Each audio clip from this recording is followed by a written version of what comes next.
Buonasera e ben ritrovati con l'informazione flash di New Sicilia. Queste le notizie più importanti del pomeriggio. In apertura la politica, Caterina Chinnici approda al Parlamento europeo per Forza Italia subentrando a Edi Tamayo.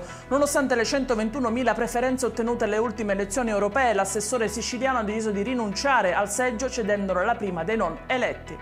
Assoluzione dell'imputato, questa è la certezza dell'avvocato Carmelo Peluso, difensore dell'ex vicepresidente della regione siciliana e leader della Lega in Sicilia Luca Sammartino, dopo l'udienza dell'appello contro la sospensione dei incarichi pubblici legata all'inchiesta Pandora e ai presunti episodi di corruzione all'interno del comune di Tremestieri Etneo.